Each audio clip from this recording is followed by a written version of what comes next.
여러분 안녕하십니까? 이충건 방송의 이충건입니다. 오늘은 가계와 기업 부채는 약 3,900조 원이고 강의 국가 부채 디퍼는 2,300조 원으로 우리나라 총 부채는 약 6,200조 원이나 된다. 이는 문정부 들어 크게 증가했고 증가 속도가 선진국 중 최고 수준이라 우려된다. 향후에는 총체적으로 잘 관리해야 한다 등의 내용을 가지고 말씀을 드리겠습니다.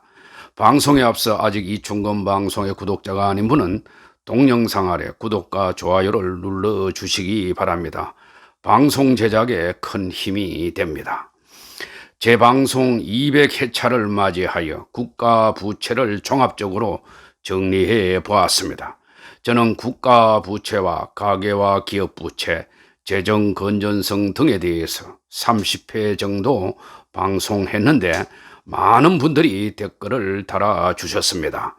90% 정도의 대부분의 사람은 긍정적으로 답변을 달아주셨고 문정부를 일방적으로 지지하는 10%의 사람들은 비판적으로 달아주었습니다.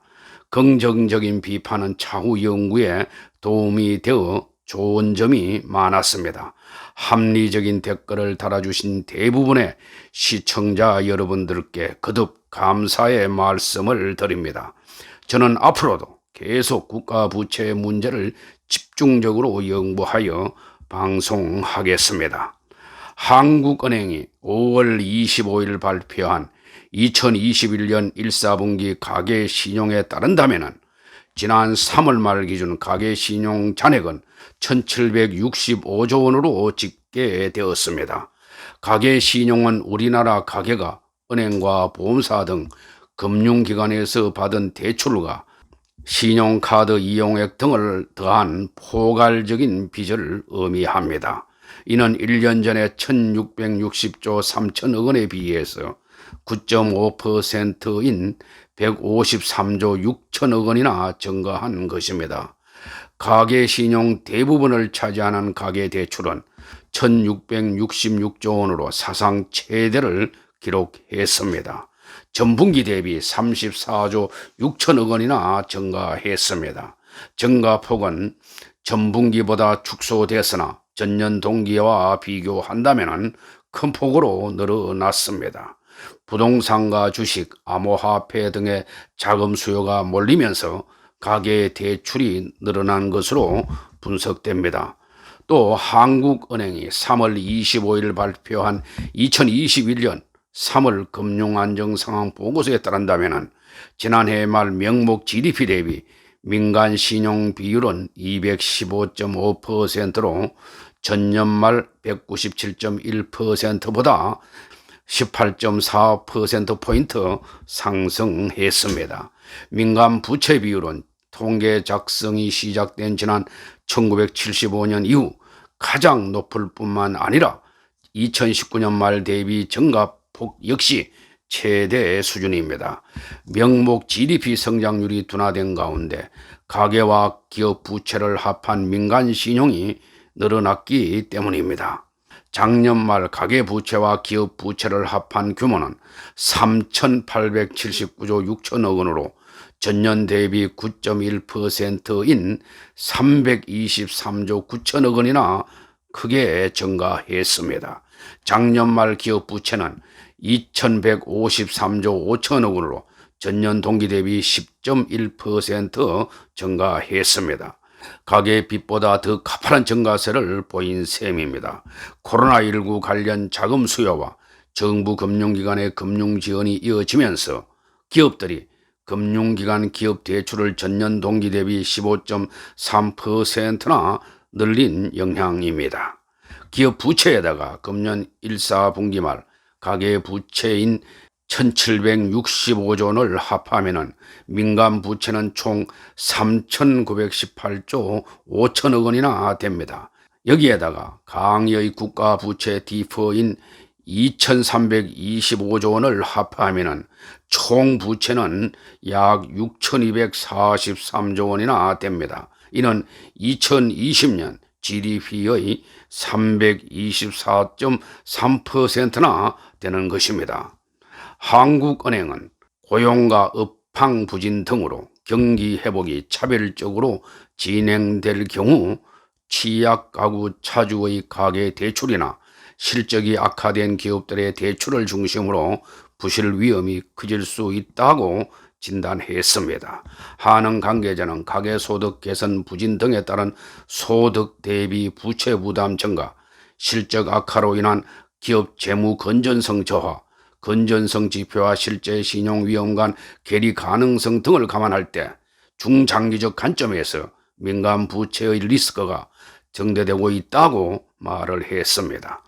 최근 국제통화기금 즉 IMF가 우리나라 국가 부채에 대해서 경고를 했습니다. 한국 미션 단장인 안드레아스 바우어 IMF 아시아 태평양국 부국장보는 지난 4월 13일 우리나라는 인구 고령화가 진행되어서 그에 따른 추가 부채가 발생하더라도 그 빚이 나중에 폭발하지 않도록 재정 정책을 장기적 틀 안에 넣어야 한다라고 했습니다. 그는 여기서 고령화로 인한 부채 폭발, 즉 debt exploding이라는 단어를 사용했습니다. 이런 지적은 4월 초 IMF가 코로나 이후 우리나라 국가 부채 증가 속도가 선진국 중에서 가장 빠를 것으로 전망한 데 이은 것이어서 주목됩니다. 당시 IMF는 우리나라 GDP 대비 일반 정부 부채 비율 D2가 금년에 53.2%에서 2026년 69.7%로 높아질 것으로 전망했습니다. 지난 3월 3일 국제결제은행 즉 BIS에 따른다면 지난해 3분기 말 현재 한국의 신용갭은 16.9%포인트로 직전 분기 13.8%포인트보다 3.1%포인트 높아졌다고 했습니다. 지난해 2분기에는 금융위기 이후 10년여 만에 처음으로 10%포인트를 넘어선 데 이어서 이번에는 역대 최대 수준까지 치솟은 것입니다. 신용갭은 명목 국내 총생산 즉 GDP 대비 민간 신용 비율이 장기 추세에서 얼마나 벗어났는지 보여주는 부채 위험 평가 지표입니다. GDP에서 가계와 기업 부채가 차지하는 비율이 과거보다 빠르게 늘어날수록 갭이 커집니다. 통상 신용갭이 2%포인트 미만이면 정상이고 2 내지 10%포인트 사이면 주의, 10%포인트를 넘으면 경보 단계로 분류됩니다. BIS에서 보면은 우리나라는 이미 경보 단계에 진입한 것입니다. 다음 표는 제가 작성한 것으로 국가 채무 D1과 일반 정부 부채 D2, 공공부문 부채 D3, 강의의 국가 부채 D4를 나타내고 있습니다. 작년 12월 24일 정부는 우리나라 일반 정부 부채 D2는 GDP의 42.2%, 공공부문 부채 D3는 GDP의 59.0%라고 발표했습니다. 2019년 일반 정부 부채를 작년 12월에 발표했는데 늦어도 너무 늦습니다. 2020년 통계는 기재부에서 보다 빨리 발표되도록 해야 할 것입니다. 제가 작성한 표에서 보는 바와 같이 강의의 국가 부채 D4로 보면은 중앙 및 지방정부 부채가 포함된 국가 채무에 비영리 공공기관과 비금융 공기업 부채, 공무원 및 군인연금 충당금 부채까지 포함시켜야 할 것입니다. 이것을 모두 포함하면 대략적으로 2019년 말에 약 2,076조 8천억 원, 2020년에는 보수적으로 추정을 해도 약 2,325조 4천억 원으로 전망됩니다. 이는 2019년은 국내 GDP 1913조 9천억 원의 약 108.5%이고 2020년은 국내 GDP 1924조 4,529억 원의 120.8%로 추정됩니다. 그래서 제가 분석한 자료로 보면은 국가 부채 D4로 보면은 2018년 106.3%, 2019년 108.5%, 2020년 120.8%가 될 것으로 추정됩니다. 2019년까지는 확정치이고 2020년 추정치는 공공부문 부채가 연말이 되어야 발표되기 때문에 추정치입니다. D4는 확정된 2020년 국가채무 D1과 공무원 및 군인연금 충당금 부채에다가 기획재정부가 작년 9월에 발표한 공공기관 중장기 재무관리계획에서 발표한 공공기관 부채 비율 2020년 전가액을 합하여 추정했습니다. 그래서 최소한의 보수적인 추정치이기 때문에 금년 말 확정치가 나오면은 이 수치보다 약간 더 증가할 것으로 전망이 됩니다. 제가 우리나라 국가 부채의 심각성과 크게 걱정하는 이유를 보다 자세히 설명하면은 여러 회차에서 방송한 바와 같이 다음과 같습니다. 첫째, IMF가 지적했듯이 문정부 들어 국가 부채 증가 속도가 상당히 빠르다는 것입니다. IMF 즉 국제통화기금이 지난 4월 7일 발표한 재정 모니터 보고서를 보면은 2020년에서 2026년까지 우리나라는 선진국 35개의 국가 중에서 일반 정부 부채 D2 증가 속도가 2위로 빠르다고 전망했습니다. 1위의 증가 속도를 보인 국가는 에스토니아였습니다. 동기간 에스토니아는 22.3%포인트 증가했고 우리나라는 2020년 48.7%에서 2026년 69.7%로 21.0%포인트나 증가할 것으로 보고 있습니다. 물론 동기간 크게 감소할 것으로 전망되는 국가도 상당히 많이 있는데 우리나라는 반대로 세계 최고 수준의 증가 속도를 보일 것으로 전망을 했습니다. 에스토니아는 실질적인 선진국으로 볼 수 없으므로 선진국 중에서는 우리나라가 세계 최고 수준으로 높은 것입니다. 둘째, 재방송 184회차에서 방송한 바와 같이 우리나라는 해방 이후 2016년까지 국가 부채는 626조 9천억 원이었습니다. 다음 편은 노무현 정부에서 최근까지 정권별 국가 채무 비율 D1을 계산한 것입니다. 제가 정리한 표에서 보는 바와 같이 문정부 5년간의 국가 채무 D1은 1091조 2천억 원으로 추정되어 약 464조 원이나 증가할 것으로 전망됩니다. 이는 역대 어느 정부보다도 크게 증가한 수치이고 627조 원의 74.0%나 되는 금액입니다. 한마디로 해방 이후 2016년까지는 약 71년 동안 국가부채 D1이 627조 원이었는데 문 정부는 5년 만에 464조 원이나 증가를 시킬 것으로 전망됩니다. 부채 관리는 하지 않고 현금성 포퓰리즘 정책으로 국가 부채를 급증시킨 것입니다. 이러한 상태인데도 일부 극소수 폴리페스는 아직 재정 여력이 있다고 방송하고 있습니다. 셋째, 여당의 일부 정치인과 폴리페스는 OECD 평균치를 가지고 비교하면서 우리나라는 괜찮다고 합니다.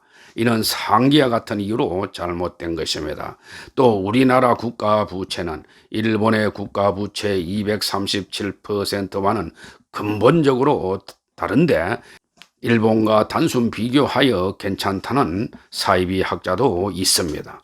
정부와 일부 여건은 OECD 회원국의 평균 국가 채무 비율 D2가 2019년 기준 약 107%이고 우리는 42.2%에 불과하다고 재정을 확대해도 된다고 합니다. 그런데 문정부 들어 국가 채무 비율 D1은 2018년 36%, 2019년 37.7%, 2020년 44.7%로 급증하고 있습니다.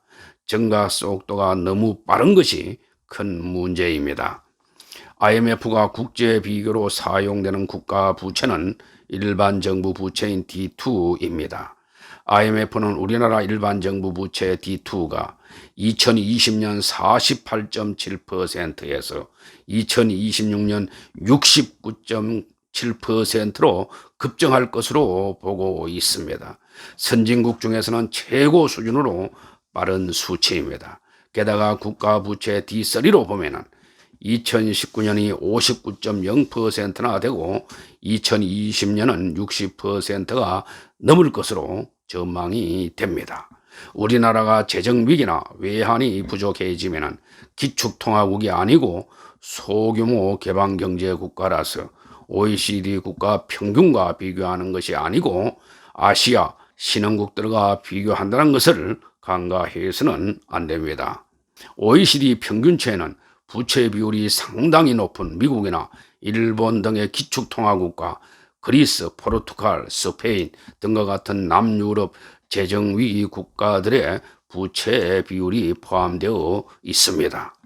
넷째, 재방송 100회에서 방송한 바와 같이 문재인 대통령은 선거 공약에서 공공부문 중심으로 5년간 81만 개 일자리를 창출한다고 했고, 그 중에서 특히 공무원 일자리를 17만 4천 개를 창출한다고 했습니다.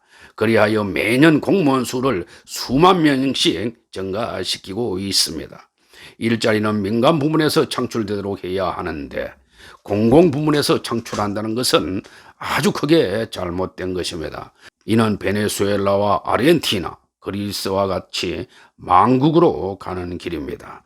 특히 공무원 수를 많이 증가시켜 국가 재정을 어렵게 하고 공무원 및 군인연금 충당금 부채를 증가시켜서 강의의 국가 부채를 크게 증가시키고 있습니다. 가급적 공무원은 줄이고 일자리는 민간 정부에서 창출되도록 해야 하는데 이것도 경제 정책의 큰 실패입니다.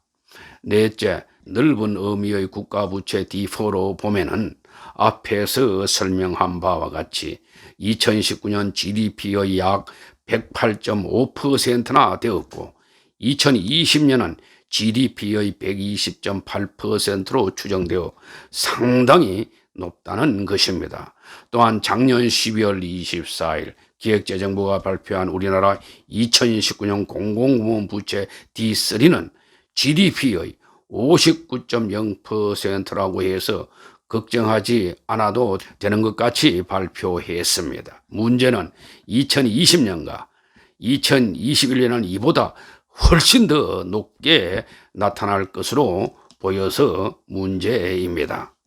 다섯째, 게다가 가계부채와 기업부채가 크게 증가하여 위험한 데다 국가 부채마저 위험하면 중장기적으로 외환위기로 갈 수도 있는 것입니다.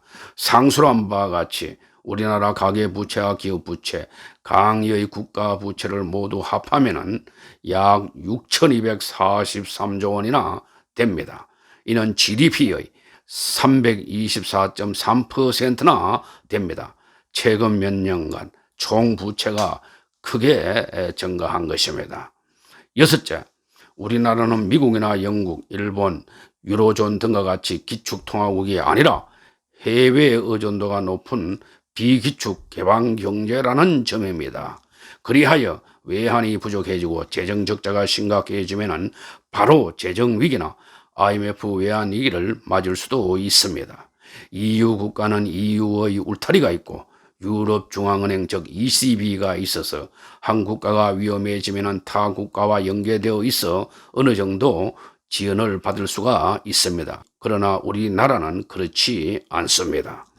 또한 금년 3월 8일 한국조세재정연구원이 발표한 해외 재정 동향 및 이슈 분석, 기축통화국과 비기축통화국 간 재정 여력 차이 보고서를 보면은 2019년 기준 OECD 37개 국가의 GDP 대비 일반 정부 부채 비율을 보면은 미국, 일본, 영국, 캐나다 등 기축통화를 사용하는 23개국의 평균은 80.4%이고 나머지 14개 비기축통화국 평균은 41.8%였다고 했습니다. 그래서 미국 108.7%, 일본 238%등 기축통화국의 높은 채무 비율이 계산에 포함된 OECD 평균치와 비교해서 건전성 수준을 판단해서는 안 된다는 것입니다. 보고서는 비기축통화국이 기축통화국의 GDP 대비 정부 부채 비율을 참고해서 부채 수준을 지속적으로 올리는 경우 문제가 발생할 가능성이 있다고 밝혔습니다. 한국경제연구원도 작년 7월 1989년에서 2018년에 OECD 국가의 자료를 바탕으로 경제 성장률과 국가 채무 비율이 역유자 관계에 있음을 확인하고 성장률을 극대화하는 GDP 대비 국가 채무 비율의 적정 수준을 추정했습니다. 추정 결과를 보면은 기축통화국의 적정 수준은 97.8%에서 114%에 달하는 반면에 비기축통화국의 적정 수준은 37.9%에서 38.7%에 그치고 있어 두 그룹 간의 격차가 약 3배에 달한다고 했습니다. 대외 의존도가 높은 소국 개방경제 14국가를 대상으로 분석한 결과에서는 적정 국가 채무 비율이 41.4%에서 45%로 추정했습니다. 그리하여 우리나라는 과거 정부에서 암묵적으로 지켜왔던 40%가 적정 국가 채무 비율이라고 분석했습니다. 저는 한경영과 조세연의 연구 결과인 40%에서 45% 수준이 맞다고 봅니다. 그런데도 기재부와 일부 폴리페스 교수는 OECD 평균치를 가지고 우리는 아직 괜찮다고 강변하고 있습니다. 또한 작년 사회 정의를 위한 전국대학 교수 모임인 가칭 정교모에서 작년 10월 국내 경제학자들을 대상으로 설문조사한 결과에서도 약 75%가 작금의 재정 팽창이 잘못되었다고 지적했습니다. 국가 부채가 이처럼 증가한 것은 국가 재정 수입은 적은데 코로나19를 핑계로 확장적 재정 구호를 외치면서 지출만 크게 증가시켰기 때문입니다. 지난해 사상 최대 규모의 본 예산에 4차례의 추가 경정 예산까지 편성한 결과 관리 재정 수지 적자는 약 57조 원이 증가한 112조 원의 적자, 통합 재정 수지 적자는 약 59조 원이 늘어난 71조 2천억 원의 적자를 보였습니다. GDP 대비 재정 적자 비율도 통합 재정 수지는 마이너스 3.7%, 관리 재정 수지는 마이너스 5.8%로 38년 만에 최악입니다. 적자는 적자 국채로 메울 수밖에 없습니다. 일방적인 공무원 정원으로 해마다 눈덩이처럼 늘어나는 공무원 및 군인연금 충당 부채도 한몫을 했습니다. 지난해 공무원 및 군인연금 충당금 부채만 약 100조 원 증가하면서 연금 충당금 부채는 1044조 원으로 증가했습니다. 문 정부는 출범 초 역대 정부가 마지노선으로 여겨왔던 국가 채무 비율 GDP의 40%를 자기 멋대로 허물고 작년에 맹탕 재정 준칙을 만들어서 국가 채무 비율을 60%로 상향한다고 제시했습니다. 자기 정부는 국가 부채를 멋대로 증가시키고 관리는 다음 정부부터 하라는 것이나 다름없는 것입니다. 전문가들은 재정 준칙안이 문 정부 면피용이 아닌가라고 생각하고 있습니다. 2020년 1년 동안에만 국가 채무 D환이 123조 7천억 원이나 증가시켰습니다. 문 대통령은 5월 27일 국가재정전략회의에서 내년까지 확대 재정을 계속하겠다고 했습니다. 자기 임기 중에서는 확대 재정을 계속하겠다는 뜻입니다. 전문가들은 브레이크 없는 재정 중독을 대통령이 공식화했다고 보는 것 같습니다. 문 대통령과 기재부는 우리나라는 다른 선진국에 비해서 재정 여력이 있다고 하지만은 비기축통화국만 비교하면은 우리나라 일반 정부 부채 D2는 선진국 수준하고 비슷한 수준이 되어가고 있습니다. 문 정부는 국가 부채는 크게 증가시켜 놓았지만은 재정 팽창의 결과물은 초라합니다. 즉 코로나19는 여전히 기승을 부리고 있고 백신 접종률도 세계 최하위권입니다. 백신도 제일 값싸고 부작용이 많다고 이야기하는 아스트라제네카 위주로 주고 있고 국민은 백신 선택권도 없습니다. 그래도 잘 되고 있다고 유체이탈 화법을 쓰고 있습니다. 상황을 잘못 판단하여 백신 확보는 소홀히 했으면서 선거용 선심성 사업이나 일회성 지원 사업에 자원을 낭비했습니다. 공공일자리를 창출한다며 막대한 세금을 투입했지만은 알바 일자리 창출 등 눈가림에 지나지 않았습니다. 저는 지금과 같은 현금성 위주의 포퓰리즘 정책으로는 산업 생태계가 살아나거나 경제가 살아나기 어렵다고 봅니다. 특히 기업들을 계속 옥죄는 정책을 남발하면서 경제가 살아나기를 어렵다고 봅니다. 저는 지금과 같은 확장적 경제 정책으로는 경기 활성화는 미미하고 국가 부채만 증가할 가능성이 크다고 봅니다. 그래서 문제가 있다는 것입니다. 우리나라는 기축통화국이 아니라서 국가 부채가 급증하면 국가 신용도 하락과 환율 상승으로 이어져서 또다시 중기적으로 경제 위기를 맞을 수도 있습니다. 재정 건전성을 악화시키는 망국적 포퓰리즘이야말로 미래 세대와 젊은 층에게 국가 부채 시한폭탄을 떠넘기는 것이나 다름없습니다.